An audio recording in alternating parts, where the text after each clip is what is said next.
우리가 성경에 보게 되면 복음서가 4권이 있잖아요.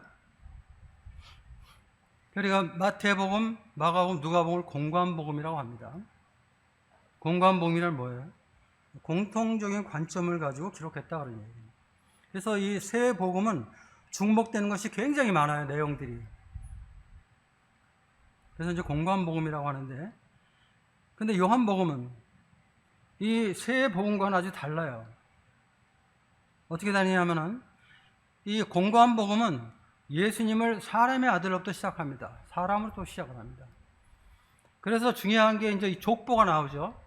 마태복음은 아브라함과 다윗의 족보 해가지고 유대인의 왕으로 이렇게 기록이 되어 있고, 마가복음은 이제 아담으로부터 이렇게 계보가 시작돼서 그 사람의 아들로 이렇게 나와 있습니다. 근데 요한복음은 족보가 없어요. 그리고 요한복음은 첫 장 첫 절에 말하기를 태초에 말씀이 계시니라 이렇게 말하고 있습니다.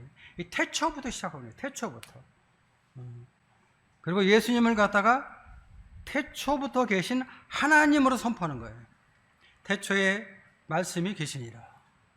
이 말씀이 하나님과 함께 계셨으니 이 말씀은 하나님이라. 이건 공관복음과는 아주 근본적으로 다르잖아요. 여기서 뭐 예수님이 하나님인 것을 아예 첫 말씀부터 바로 그냥 전하는 거예요. 뭐 이것을 뭐 이해시키려고 하지 않아요. 왜 이렇게 되는가 이해시키려고 하지 않아요. 또 사람들한테 예수님이 하나님인 것을 설득하려고 얘기하지도 않아요. 그냥 태초에 말씀이 계시니라. 이 말씀이 하나님과 함께 계셨으니 이 말씀은 뭐예요? 하나님이다. 아주 그냥 당당하게 선포해버리는 거예요. 아주 분명하게 선포하는 그런 모습을 여기서 우리가 보게 됩니다. 그래서 이 성경이 말하는 예수님의 근본은 뭐예요? 하나님이라는 거예요. 하나님. 사람이 아니라는 거예요.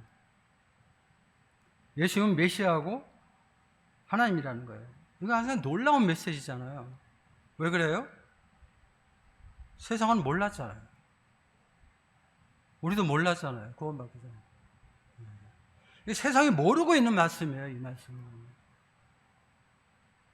그런데 사도 요한은 담대하게 태초에 말씀이 계시니라. 이 말씀이 하나님과 함께 계셨으니 이 말씀은 하나님이시니라. 담대하게 선포해버리는 거예요.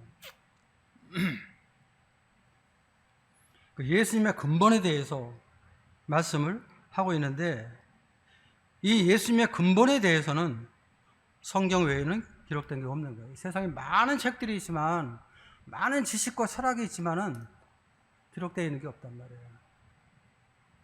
성경만이 유일하게 이 말씀이 기록이 되어 있는 거예요. 그 예수님이 누구일까? 예수님 누구인가? 첫 번째 우리가 이 말씀을 보게 될 때 태초에 말씀이 계셨다. 그러니까 예수님은 영원부터 계신 분이다.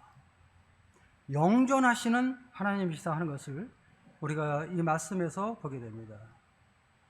그러니까 여기서 지금 사도 요한이 말하고 있는 그 예수님은 이 세상에 육신의 몸을 가지고 오시기 전에 예수님을 말씀하는 것입니다. 그러니까 육신의 몸으로 이 땅에 오시기 전에 예수님은 영원부터 계신 분이에요. 태초부터. 그러니까 시작도 없고 끝도 없는 거예요. 만약에 시작이 있고 끝이 있다면 하나님이 아니에요.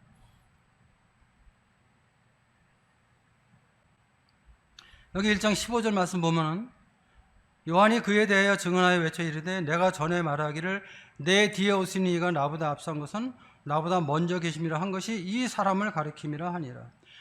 요한이 예수님보다 먼저 태어났죠. 그렇죠? 근데도 요한은 말하기를 내 뒤에 오시는 이가 나보다 앞선 것은 나보다 먼저 계심이라 이렇게 증거를 하고 있습니다. 또 바울도 골로새 1장 10절에 보면은 그가 만물보다 먼저 계셨다 이렇게 증거하고 있습니다. 그래서 예수님은 영원부터 계셨던 영원하신 분이다 하는 것을 우리가 이 말씀 가운데서 깨닫게 됩니다. 말씀이 육신이 되어 우리 가운데 거하심에 우리가 그의 영광을 보니 아버지의 독생자의 영광이요 은혜와 진리가 충만하더라. 말씀이 육신이 되셨다. 이게 무슨 의미입니까? 하나님이 사람이 되셨다는 뜻인데, 그러니까 영원한 존재가 유한한 존재가 되었다, 그런 뜻이죠. 그러니까 하나님은 시간과 공간의 지배를 받지 않습니다. 사람은 시간과 공간의 지배를 받고 있죠. 또 하나님은 영생의 하나님이시잖아요. 근데 육체를 갖게 되면 어떻게 돼요? 육체를 가지면 죽는 사람이 되는 거예요. 그러니까 예수님이 육체를 입은 것은 사실 돌아가시기 위해서 오신 거나 마찬가지예요. 십자가에서 죽기 위해 오신 거예요. 왜? 우리를 구원하시기 위해서. 죄인들을 구원하시기 위해서. 그러나 1장 10절 말씀 보십시오. 영접하는 자, 곧 그 이름을 믿는 자들에게는 하나님의 자녀가 되는 권세를 주셨으니, 다윗 성경에는 권리를 주셨다, 또 이렇게 번역이 되어 있습니다. 영접하는 자, 그 이름을 믿는 자들에게는 하나님의 자녀가 되는 권세를 주셨다. 사실 죄인들은 육신의 생명만 있습니다. 영적인 생명이 없어요. 근데 그 죄인들 안에 예수님의 생명이 있어야 되죠. 그래서 뭐 어떻게 해야 돼요? 믿으면 되는 거예요. 믿으면, 영접하면 되는 거예요. 영접하는 자, 곧 그 이름을 믿는 자들에게는 하나님의 자녀가 되는 권세를 주셨다고 말씀을 하고 있습니다. 그러니까 예수 믿으면 영생을 갖게 되는 거예요. 요한복음 우리 3장 16절 보겠습니다. 하나님이 세상을 이처럼 사랑하사 독생자를 주셨으니 이는 그를 믿는 자마다 멸망하지 않고 영생을 얻게 하려 하심이라. 너무나 분명하게 나와 있죠.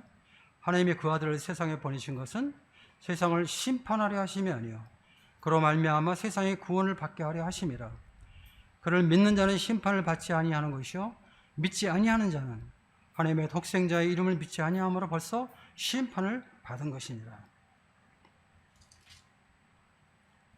36절 보고 마치겠습니다. 아들을 믿는 자에게는 영생이 있고 아들에게 순종하지 아니하는 자는 영생을 보지 못하고 도리어 하나님의 진노가 그 위에 머물러 있느니라. 그렇습니다. 아들이 있는 자는 영생이 있는 것입니다. 아들의 생명이 있기 때문에. 그러나 아들에게 순종하지 아니하는 자, 바꾸기 위해서 아들을 안 믿는 자는 영생을 보지 못하고 하나님의 진노의 심판이 그 위에 있게 되는 것입니다. 아들을 믿든 아들을 믿지 않든 여러분들이 결정하셔야 되는 것이죠. 영생의 하나님, 또 그분의 아들 예수 그리스도를 믿는 믿음 안에서 구원받는 여러분 되시길 바랍니다. 기도하겠습니다.